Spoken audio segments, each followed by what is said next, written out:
Jones, sa hawak mong mapang yan, ikaw lamang ang bukod tangi na makapagbabalik ng mahalagang oras sa bayang ito.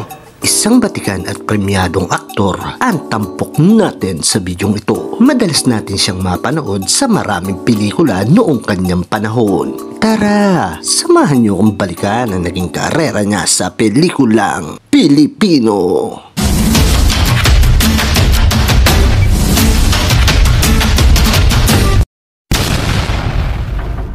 Siya ay si Ruben Matias Cayari o mas kilala natin bilang si Ruben Rustia sa harap ng kamera. Ipinanganak noong July 25, 1923 sa Tondo, Manila. Siya ay isang aktor, screenwriter at director. Una natin siyang nakita sa pelikulang Ang Kamay ng Diyos noong 1947 bilang extra. Bagamat maiksi lang ang papel na kanyang ginagampanan, ay hindi ito naging hadlang para mas makilala siya sa mundo ng pelikula. Napabilang din siya sa pelikulang 10th Battalion sa 38 Parallel, Korea noong 1951 kasama si Efren Reyes sa direksyon ni Gerardo De Leon. Dito, nagpakita siya ng husay sa pag-arte kaya naman nagkasunod-sunod na ang mga proyektong alok sa kanya. Mas nakilala pa siya sa galing niya sa pag-arte nang nasungkit niya ang Best Supporting Actor na iginawad ng PAMAS sa pelikulang Pedro Penduko noong 1954. Ilan sa mga pelikulang kanyang kinabilangan na talagang pinabilib tayo sa kanyang mga pagganap ay ang No Limitangere noong 1961, El Filibusterismo noong 1962, Kisap Mata noong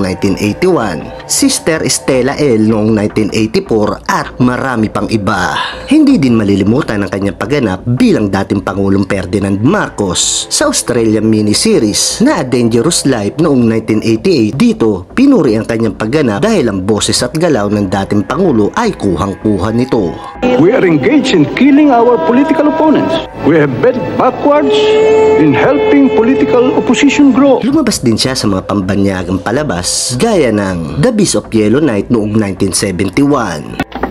There was not the slightest basis for suspecting that there was anything wrong. Madalas din natin siya mapanood sa mga aksyong pelikula gaya ng Agila noong 1980, Daang Hari noong 1984, Commander Ibera, Kilabot ng Visayas noong 1985, alias Pogi, Birador ng Nueva Ecija noong 1990, Mayor Latigo noong 1991, Chris Ganggang noong 1992 at marami pang iba. Sobrang natural ang kanyang pag-arte sa kahit anong papel ang iatang sa kanya. Madalas niyang gampanan ang isang ama, pari ng simbahan, alagad ng batas at pinuno ng sindikato. Ano pa mo sasabi mo dyan? Ayan, kumpleto na.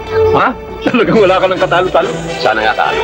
Dahil sa galing niya sa pag-arte, pati ang pelikulang komedya ay napabilang din siya gaya ng Elvis and James noong 1989, Prinsipe Abate at ang Lihim ng Ibong Adarna at Kabayo Kids noong 1990, Hulihin Probinsyanong Mandurukot noong 1993, San and Miguel noong 1992 at marami pang iba.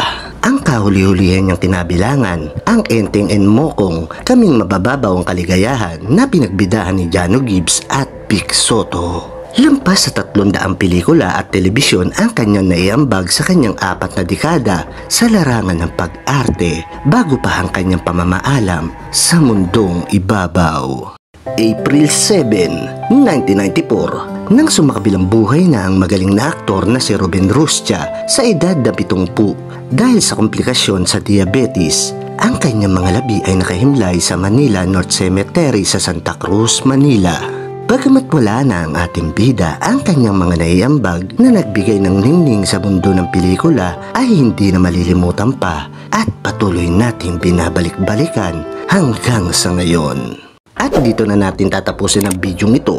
Ikaw, anong mga naging pelikulang kinabilangan ni Ruben Rustia ang talagang napabilib ka na karakter niya? At meron ka din bang mga alam na linya niya sa pelikula? Pakishare naman sa comment section natin sa ibaba. Tapos na ba ang panunumpa ninyo? Nahuli yata ako. Ang panunumpa nila. Pwede ka naman umupo kahit hindi ka nanumpa sa kanya. Hindi naman siya naglagay sa'yo. Binoto ka ng tambayan. Sana ay nagustuhan nyo ang ating kwento. Hanggang sa mga susunod na video, huwag nyo po sanang kalimutang mag-subscribe at mag-follow. Maraming salamat sa inyo. I-share nyo po sana ang bawat nilalabas kong video. Hanggang sa muli. Paalam! May sakit! Johnny! Kuha niyo ko lang, Johnny!